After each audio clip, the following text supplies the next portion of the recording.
Okay, speaking of white noise, I want to play for you guys some comments that have been made in the past 2 days. First, there was a sort of a personal insult that Jason Kenney hurled at the Prime Minister on Tuesday, and then the Prime Minister responded. Take a listen. I was asked if I thought Mr. Trudeau understood what he's talking about, given that he couldn't answer any questions on the pipeline yesterday. And I doubt he understands the complexity of this, which is why he couldn't even answer the most basic questions.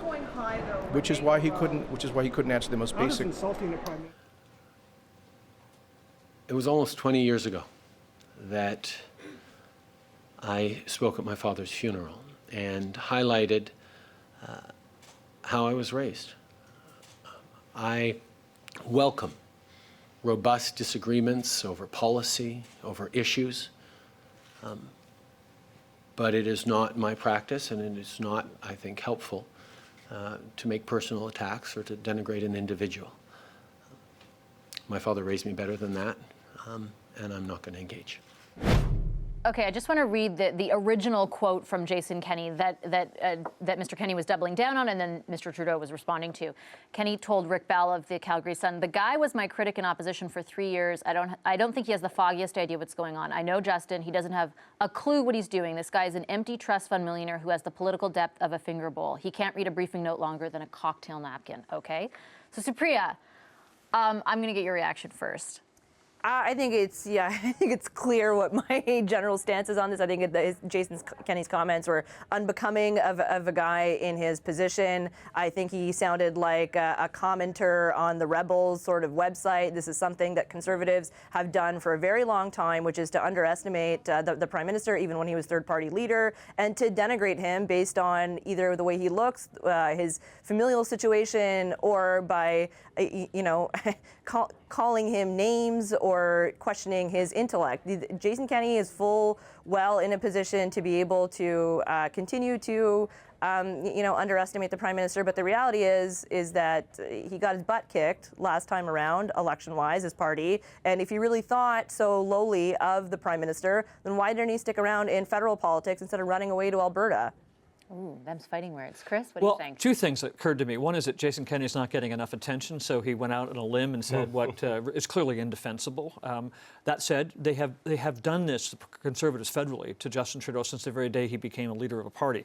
That he was, not up for the job, that he was too lightweight, all these things. And he's continuing that pattern. I don't think it looks good on Jason Kenney. It didn't get him the attention he wanted. What he got was a bunch of questions about why he was being such a goof and why he would say such a thing about another leader. So ultimately, I don't think it helped him in the end, but it does, I think, didn't help him, clearly. But I think in the end it does show that Jason Kenney still has that kind of hard edge that he cultivated under the time of Stephen Harper. And what did you think of the Prime Minister's response, Kate?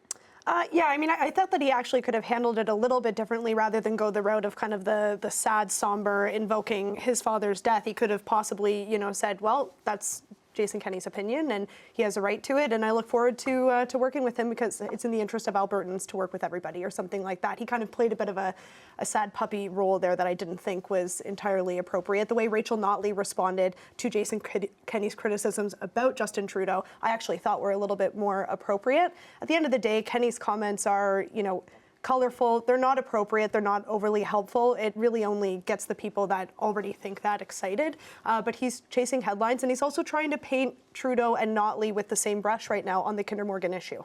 And is that working, Robin? I don't know that it is. I mean, Jason Kenney is doing well in public opinion polls in Alberta for other reasons.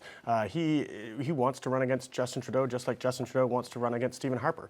These are these are the opponents that they wish they had. You don't see him out there trying to paint Rachel Notley as incompetent.